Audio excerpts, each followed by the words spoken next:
Welcome to Dakota Growing. I'm Kelsey Deckert, your horticulture agent here in Burleigh County in the Radio Access Studio, joined by my co-host Tom Kalb, NDSU Extension horticulturalist. How we doing? Everything's good, Kelsey. We're at the end of June. 4th of July is around the corner, isn't it? That's right. These are good days. These are good days. You know, weather's not too warm and not too cold, and we're getting good rains. Everything's green outside. Very good rains.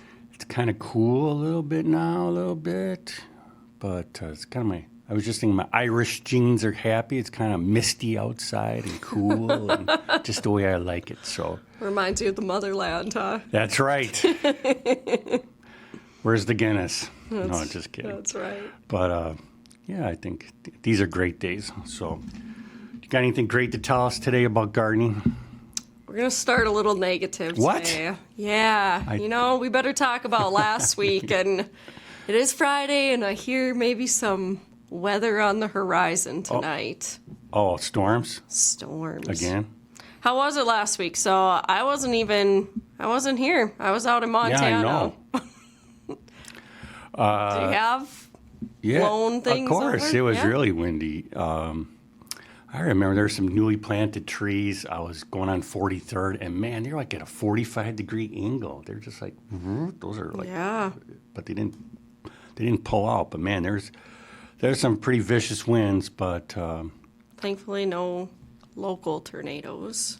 Right here. yeah, I had some. I don't worry about tornadoes really. No, that's good. Because when I was raised, we had a tornado warning in Minnesota. We had tornado warning every week, just about. Oof. It got to the point where we just go outside and look for it. Kind of. Yeah, let's go out. Why are we going to go in the basement? That's Are you a so storm boring. chaser? Exactly. 'Cause it would come from across the lake.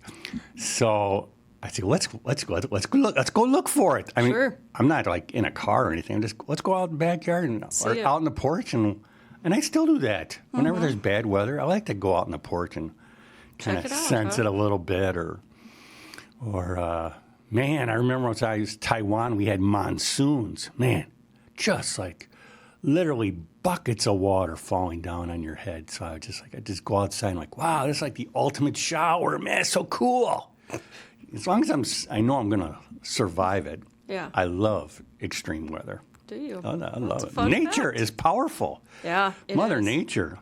I respect that lady. She is powerful. I'll be honest, I was a little nervous what we were going to come home to, because here we are sitting out in Bozeman, Montana, at a rodeo, of course, and our phones kept dinging with our cameras going off outside and stuff, and you could just see, like, I was watching my flagpole, and I was like, man, how many things, luckily we have trees planted, but they're so young, I was like, I don't have to worry about trees out at our place. So, Right. anyways, we came back, and the only thing that was blown was the girls' playhouse, but there's been less wind, and that has blown a few feet away before. So, Okay, yeah. so should we talk about some storm damaged Yeah, let's trees? go for it. Did you get calls this week or any emails? Nope, not on that. Okay, well, let's take a look today. I do want to say special thanks to our NDSU Extension Forester, Joe Zalesnik. I know he talked about at our weekly meeting that I wasn't able to be at this week, but gave me some PowerPoint slides to add in today to just kind of really cover it and the basics. So this was Monday when I got back in the office. I had this call right away, and these pictures sent in a little bit later in the day. So this was here in Bismarck. If you look at that left photo there, you can see that large limb that had broken away. And then that right photo actually shows that he had cut, what was hanging over the neighbor's fence off and stuff. So that doesn't look too great. Here's a couple other examples of some, storm damage where limbs broke or strip off. My in-laws definitely had large trees down, and other neighbors too had definite damage. So when it comes to trees, just to start out, I would say our first and foremost priority is safety. So if you have trees by power lines, you need to stay away from those. we really do need to evaluate the area. So how close are these trees that are damaged close to like other structures, whether that's garages, houses. As you're evaluating, are there potential for branches to be falling down on you under there? Think of all those things, and then if you are looking at, doing some pruning or removal of damaged branches, make sure you know how to use those tools properly, and you are also wearing the correct PPE. So, anyways. Safety first. Safety first. So, kind of first thoughts that go through as people is, you assess the damage. And from what I gather in the amount of calls, I was expecting Monday to be a whirlwind, but I think the city of Bismarck did a pretty good job of being out there and telling people to bring branches and stuff out to the curbs and get them hauled away. But just some questions to ask yourself would be, like when we look at considering keeping a tree. So I would consider keeping a tree if you have a younger, smaller tree, and maybe it's just uprooted. I did have that call this week, too, where the client described that newly planted trees only a few weeks old, but basically it's like the soil around them kind of sunk, and they went a little deeper into it. So just kind of talked to her about pulling them back up to that soil line and making sure that we pack that around there. Smaller trees with like an intact leader and scaffold branches, again, those are young trees. They can rebound off of a lot of that. Where should we really remove? We should look at removing trees that have other issues, whether like that first one we've seen, the real blackening of the trunk. Would you be concerned about that? Yeah, right? There's rot there. There's rot there. It's right near the neighbor's fence. Right. Yeah. And that tree isn't structurally sound. Exactly. And it's the term is hazard. You have to be careful. But it's kind of, there are consequences if that tree falls down. If it's not like in the middle of the prairie. Who cares if that falls down? Right. It doesn't matter. But if your neighbor's house is right there, or your house for that matter, right, then that's another factor to consider. Absolutely. Yep. So kind of like Tom said, that poor health, even if we see like insect or disease damage, sometimes maybe your tree just now has an unattractive form to it too that you might consider removing it. Those larger trees that are uprooted or are leaning really good, probably look at removing those. And then any trees with major limbs that are broken or the central leader is broken, those are ones to consider. I just say, when in doubt, call an expert. We have a lot of local arborists, along with ourselves, NDSU Extension being a good source of resources and information to kind of help guide you with that. So, how much damage is too much damage? And so there's really no hard and fast rules, just a lot of guidelines. First question to ask is 50% or more of that crown intact. Take a look at that overall. So I'll show you a couple pictures that are from the National Arbor Day Foundation. So if we look at this picture, there's a lot of the crown left to recover there. We have some lower branches that have broken off, but plenty for recovery. Here we look at a tree that's probably a little bit younger. Again, very small branches, few branches, limbs that have been broken out.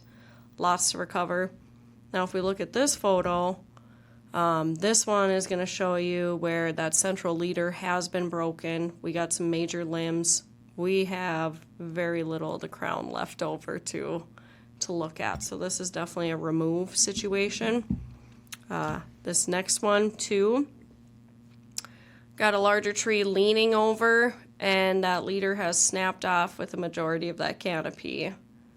So, okay, jumping back, again, looking at that, like I said, if you have more than 50% of the crown is intact, that's a really good sign. Mentioned a little bit earlier, those younger trees can take a little bit more damage. And then, like we asked too, is that leader intact, or could another branch easily take over? Because we can train other other branches to be leaders a lot of times as well. Right. What I learned is that the branch that becomes the leader is the tallest one, the farthest one from the tallest one up from the ground. That develops special auxins or hormones that develops the leadership qualities, I guess you call it. There you go. So that's one way. Like, so you might have to use a splint or something for a side branch and bring it more vertical, so it's the highest point of the canopy, and that will be your new leader. So easily trainable. That's good. When they're young, they're easily trainable, but things Can't change. teach old dogs new tricks. You got that right. Okay, so in this picture you can see here too, we have way too many leaders that have been broken out. This one's not really a good sign. Do you see anything that would be trainable? I don't see many branches there. That's right. not much of a, unless I'm Right. trying to grow sticks, then Right. I don't know what's the point of that tree. And this Not tree, much shade obviously, there. this picture is not recently or anything. This would be probably after the winter, as we don't have any buds on this one or leaves. So just kind of continuing about how much damage is too much. We already talked about those leaders. The other thing is like tear outs, and so we've seen that, especially with that large limb on that first one. But kind of again, you want to look at more than third of the circumference of that stem to be intact. Less than that. I said that wrong. But if you get to 1/3 to half, then we're starting to get a little questionable on that. Yeah, of the trunk circumference of trunk. the main stem. Yeah. Not so much the length Right. going up the trunk, but It's how much that around width. the ring. Yeah. Yep, that makes sense. It has to do with the structural integrity of the tree. Yep. Right. So right here, you look at this one. This one, again, like I said, this is from our NDSU forester, and so he said on this one may or may not recover. So one thing, too, like people also should understand is you always have the choice to wait and see, too, right? Like, you can wait and see, but I would definitely take a look and assessment of, like, what are some potential risks within your yard as well with these trees or broken limbs. Again, I like your point about getting a certified arborist out there so that you Evaluate. have a knowledgeable person help you make your decision. And, because if it is weak, you just can't keep waiting forever. It will topple. And if it topples, that could be a problem. Can I tell you what is interesting, though, looking at storm damage? So, like I said, my in-laws had big trees down and stuff, but what's really interesting is they have a very long driveway, completely healthy trees, large limbs broken off, old, dead trees, just still standing after Friday's storm. It's amazing, isn't it, to see some of that. Okay, so let's just talk a little bit about proper pruning if you are going to go ahead and do some pruning within limbs of storm damaged trees, okay? So proper pruning, and I know, Tom, you've talked about this when we've talked about pruning apple trees and stuff like this. So we want to make sure we're cutting at the nodes. And when you look at this photo, got you where those nodes are. You got to know that those nodes are basically branch connection points. So sometimes they're off, other branches. Sometimes they connect directly to our main stem. So when we do any types of pruning, we want to make sure we're cutting at that node.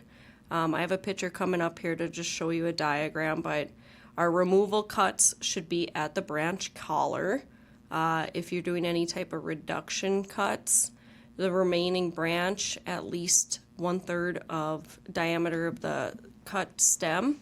You want to leave branch bark ridge intact, and again, we're going to show this in the next one, but improper pruning can result in weaker and dangerous branch and stem attachments. Definitely never look at topping a tree, okay? So right here, this diagram, I really like this that Joe shared with myself here. Really shows you, if you look at this, that A and B, that's your point of contact of cutting that and having that branch collar still there. C and D, that would be if you would cut that directly down, you're looking at a flush cut, and you don't want to do that. And then just looking at the rest of the diagram, the point of C to E is where we talk about that branch bark ridge. And of course, you don't want to leave any stubs on there as well. Any comments on this diagram? That's good. See, that's a lot of times people leave stubs, and stubs don't heal properly. They can invite diseases. So, but again, you don't want to go totally flush to the trunk in this case because you expose more tissue that's been wounded by your pruning. So leave that little branch collar, that little swelling near the trunk. That branch bark ridge, I don't know what that's all about, but it sounds good. Sounds good to me too. Okay, so just final. Don't leave a stub. That's the short version. So final reminders too. Just when Yes. should we consider a professional? If a ladder and a chainsaw is needed in a combination, probably maybe think about considering a professional.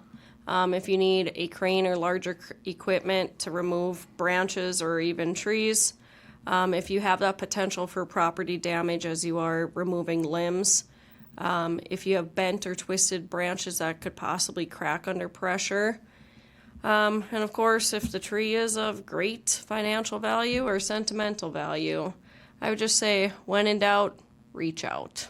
How about that? Oh, I like that.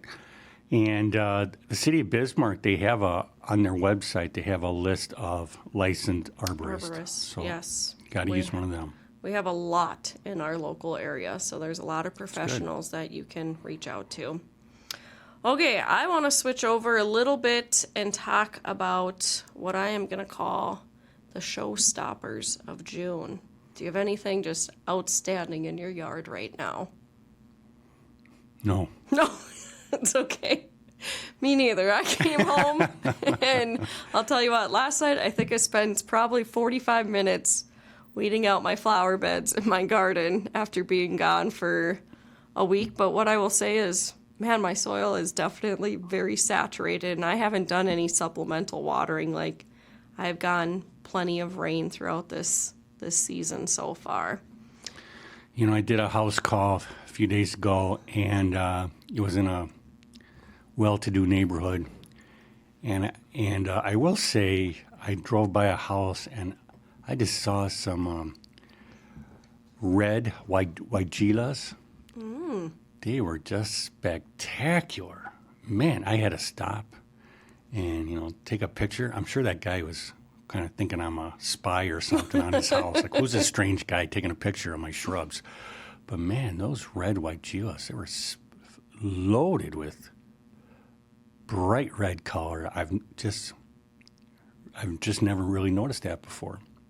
Yeah. So I will say, my little week vacation last week, one thing that I have to say I thoroughly enjoyed seeing around Bozeman and stuff is, like, this is a picture right here that I'm showing out there. I don't obviously love that rock mulch, but they have so much, like, native pollinator type plantings throughout their cityscapes. Like, you don't go, like, we even went to the Museum of Rockies and stuff, and you get going up the steps.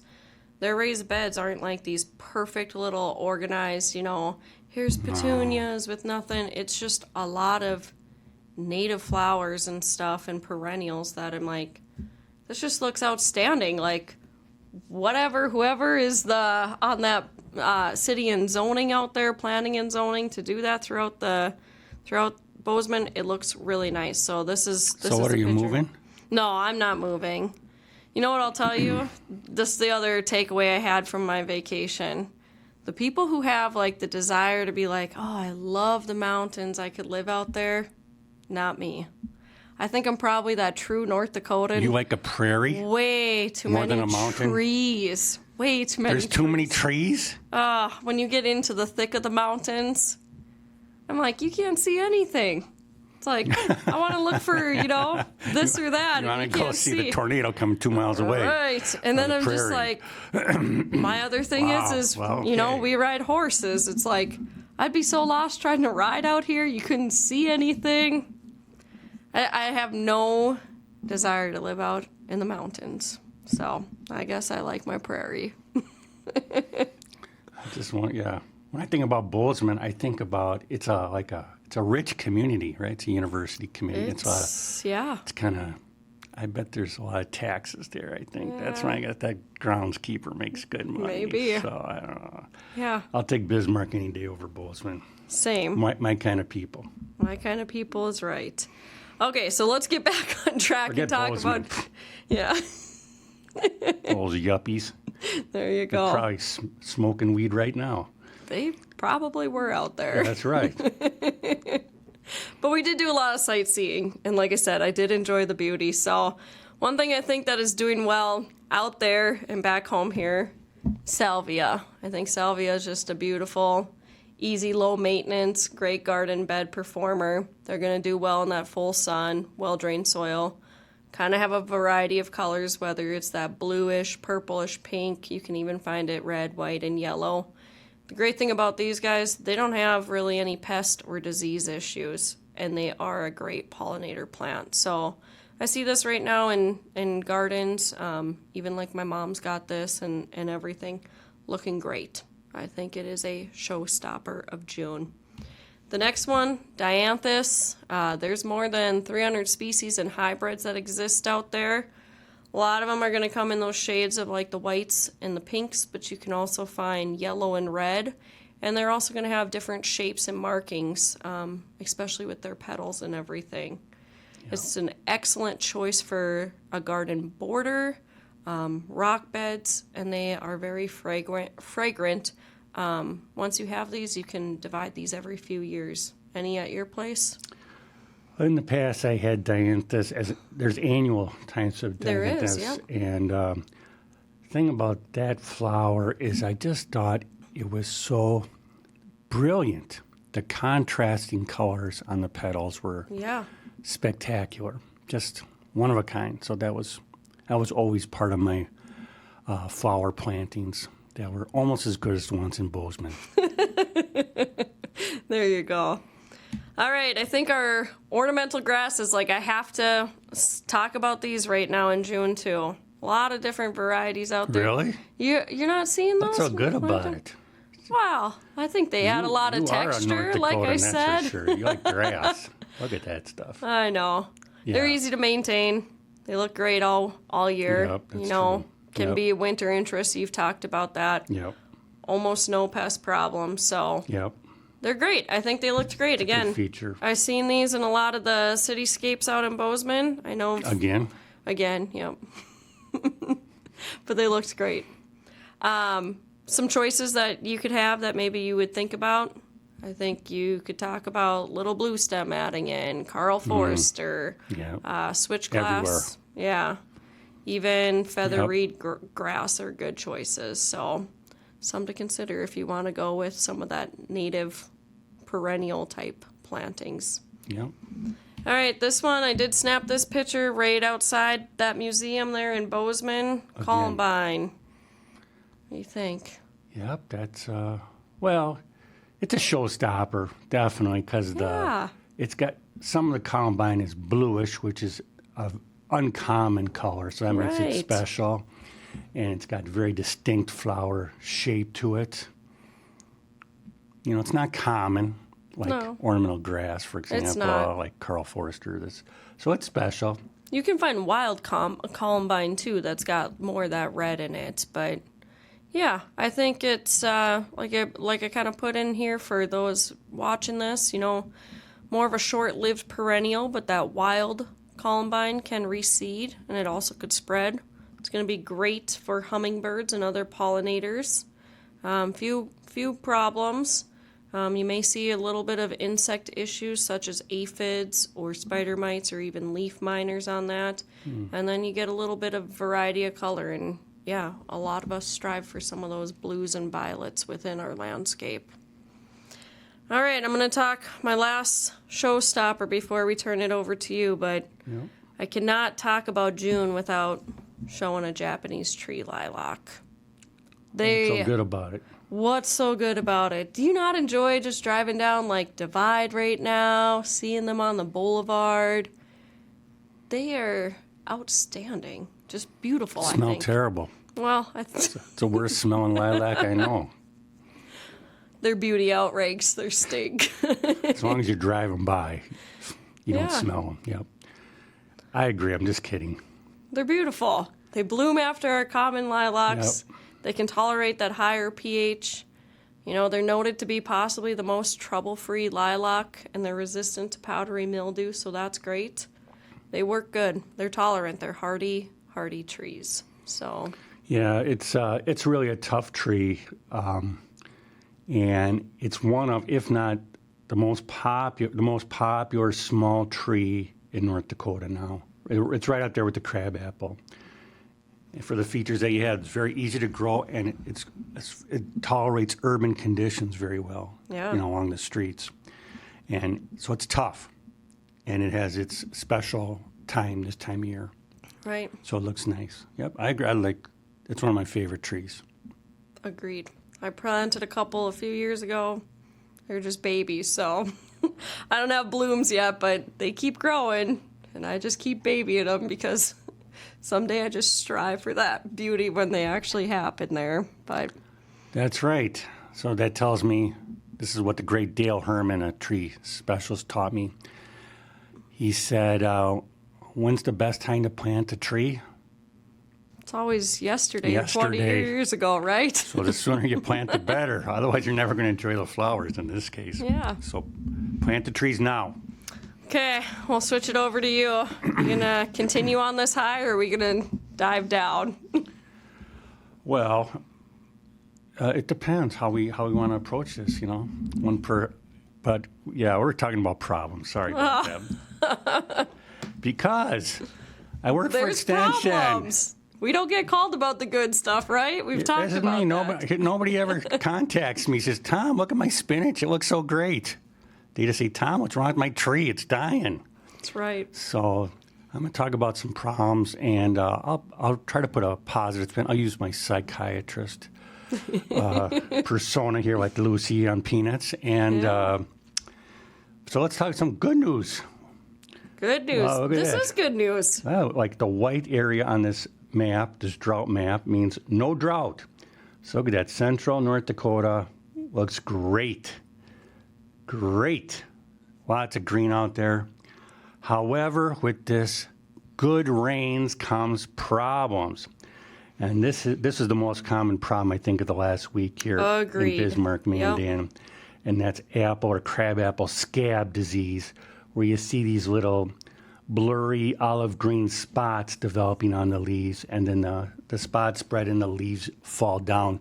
And that's when people notice it, and then they start calling Tom, the psychiatrist, to try to help them. There you go. So there's some more. This is from Devil's Lake. Same problem. You see those blurry olive green spots. And this is a yellow leaf too, so this tree's got a lot of issues. But that's scab disease, and it will develop on the fruits too later, but they're superficial, so they don't penetrate in, but they make that fruit very undesirable.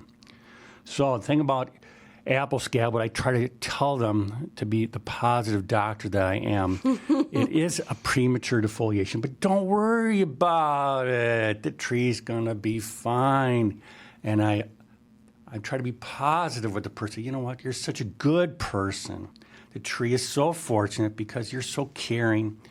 But unfortunately, you're under more stress than the tree is. So just let's all calm down. It's going to be fine.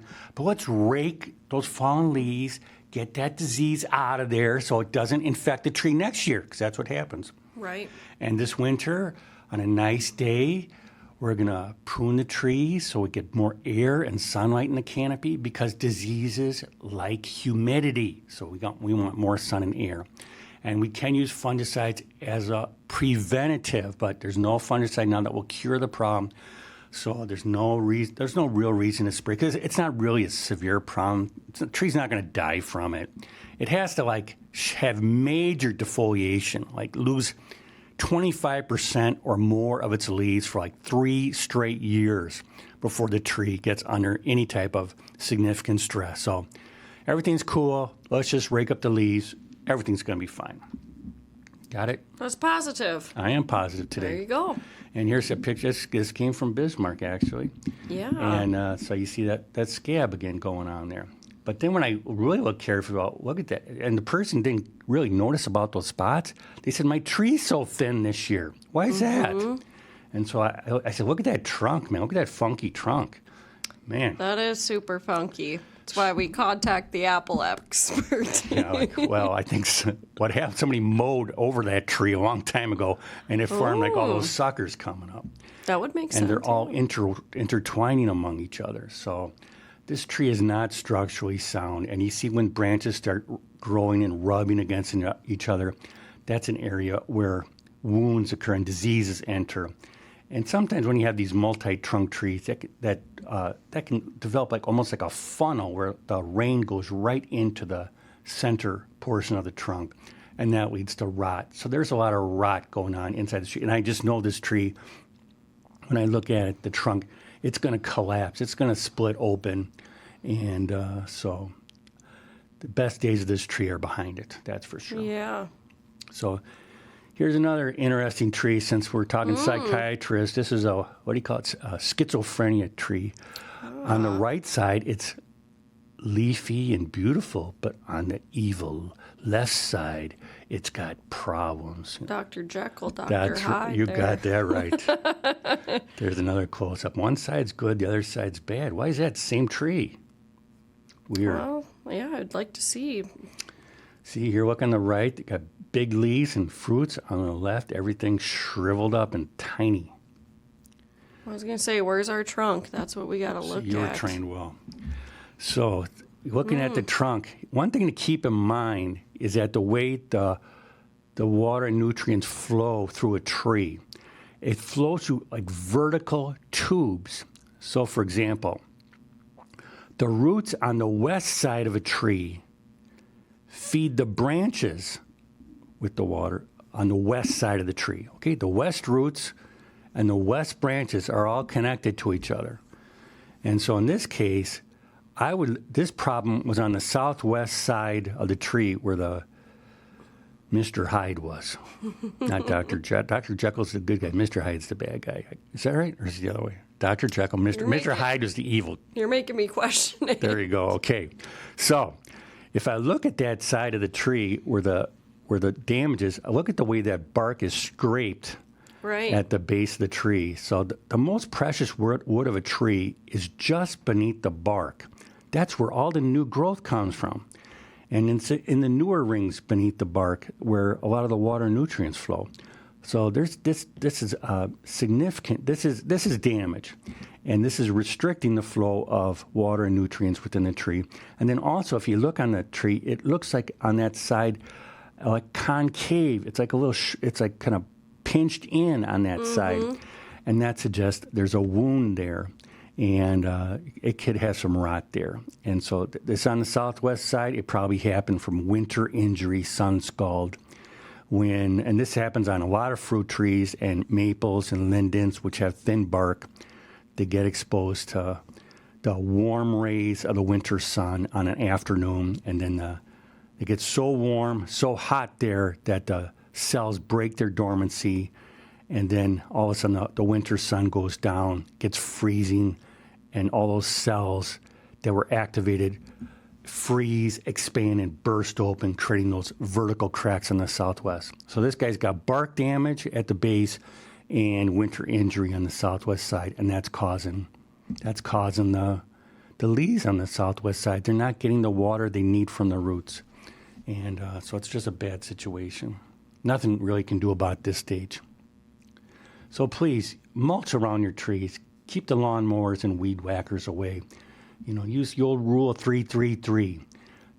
Every tree should have at least a mulch ring of 3 feet or more in diameter and 3 inches thick, and have no mulch within 3 inches of the trunk, because otherwise the voles will nest there. So 3-3-3. Please use shredded bark mulching. That's the best mulching. Okay. Sometimes when I see one on a tree where one side is really suffering, it's because there's a root that's wrapping around that side of the tree and choking it. So if a tree should flare out at the base, flare out naturally, But if the tree's going in straight like a telephone pole, or in this picture actually being pinched in at the base, that's a suggestion there's a root that's strangling it. And again, once you're at this age, there's very little to nothing we can do about it. Just the way it goes. Okay.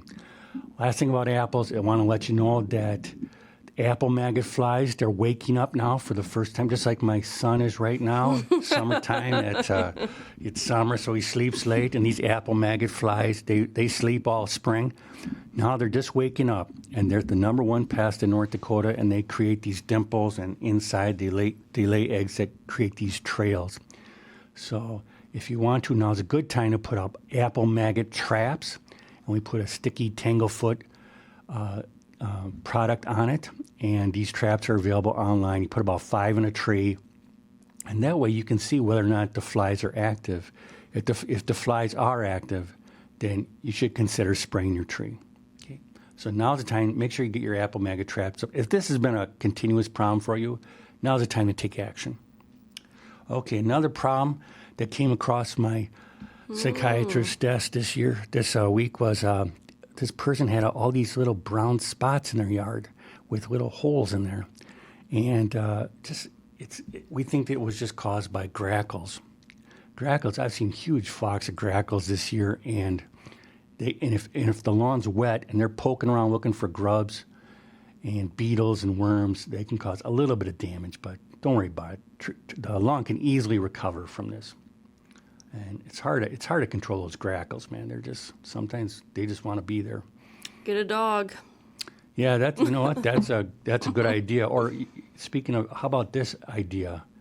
Oh. As like it looks like a B-2 bomber, huh? Yeah. Coming at the grackles. What's that? I didn't know we had robo mowers, huh?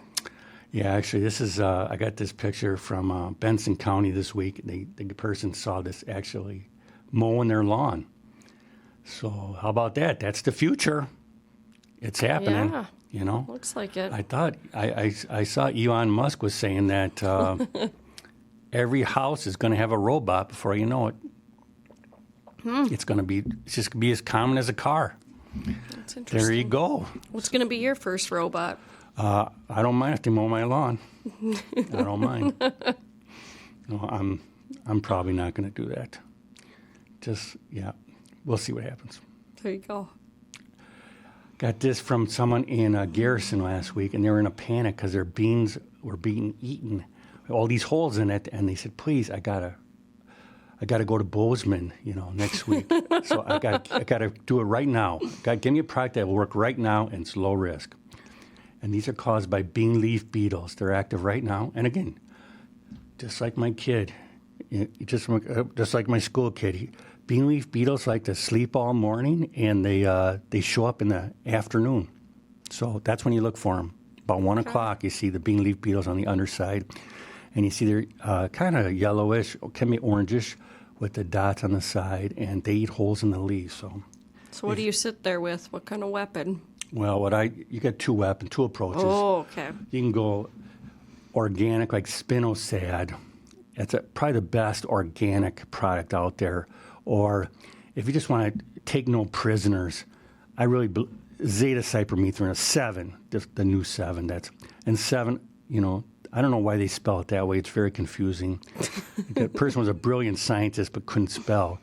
So it's SEVIN. And then Bonide has a product very similar that they call 8. And so they're just 7 and 8, There you go.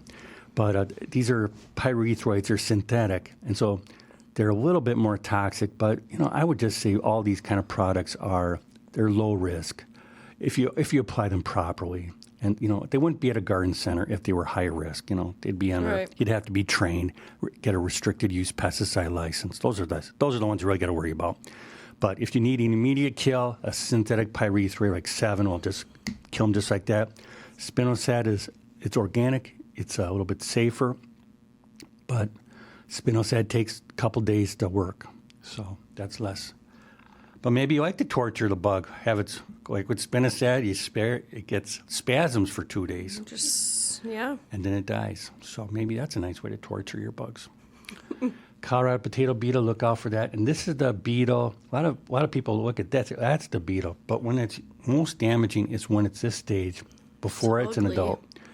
Well, it probably doesn't think you're that attractive Probably either. not. It's just the way it is. I'm sure some there's a Colorado potato beetle for everyone. He'll find or she'll find a mate, I'm sure, but not yet, because they're just eating now. And Gotta fill their bellies. that's right. And then when they get this stage, that's when they'll start mating. See, they're probably dating right now. They're on a date right now, looks like. So we'll see what happens.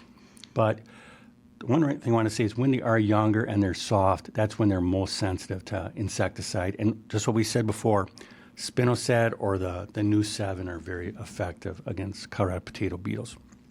Or you can just pick them off if you want. Some people do that. Just throw them in a pail of soapy water. There you go. Too much work for me. Last thing is I got my first incidence of herbicide injury on a tomato. You see the curled leaves, curled and twisted leaves. And when we found out more about this, we found out this was nearby a pasture that was recently sprayed. And That'll do it. And even part of this garden was pasture last year. So those herbicides that sprayed on pastures can be very persistent and toxic. And so even this could have been exposed from a herbicide that was sprayed last year, and then was still present in the land. Ooh. And so this is a different situation. It's in a container, but I show this just to indicate that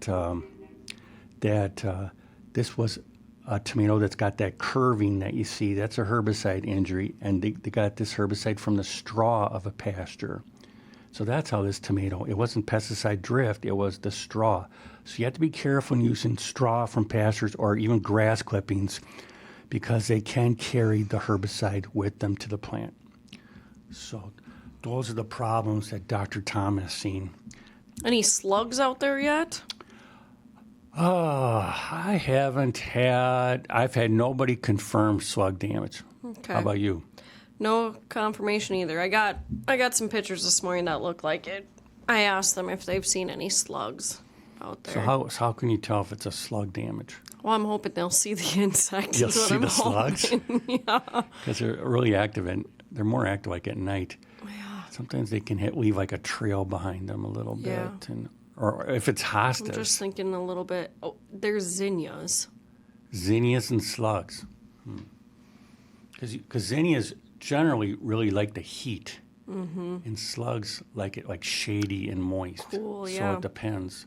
But I don't know. it could be. The photo looks, again, kind of like my raised beds, pretty saturated looking. Oh, yeah. So, Good time to be a we'll see. slug. Yeah, it is. Well, maybe we can share those photos. That's our next episode There you go. of Dakota Growing. Anyhow, that's what I got. No, that's our positive twist of the problems from Dr. Tom, huh? I'm just saying, Maybe I should say, again, people only contact me when there's a problem. Same. And the phone is not really ringing off the hook. So that means that almost everybody's having a great time. So that's the 'cause they're positive. gearing up for the 4th. And we're here. Okay. I'm all for it. Yeah. Like fireworks.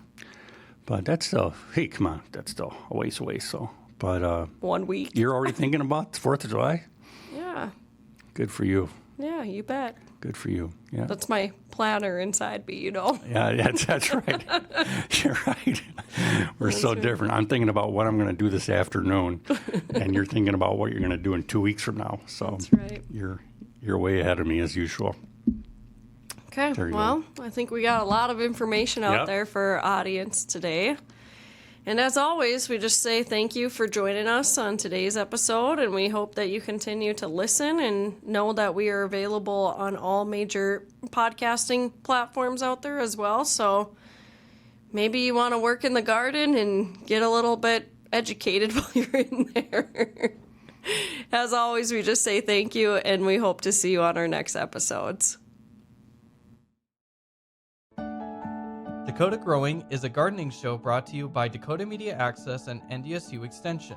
We discuss a variety of timely topics pertaining to your landscape, along with giving you tips and advice for your lawn, garden, and trees. If you have questions, call 701-221-6865 or email ndsu.burley.extension@ndsu.com. Dakota Growing airs on Radio Access 102.5 FM, Community Access Channel 12 or 612 HD, or online at freetv.org.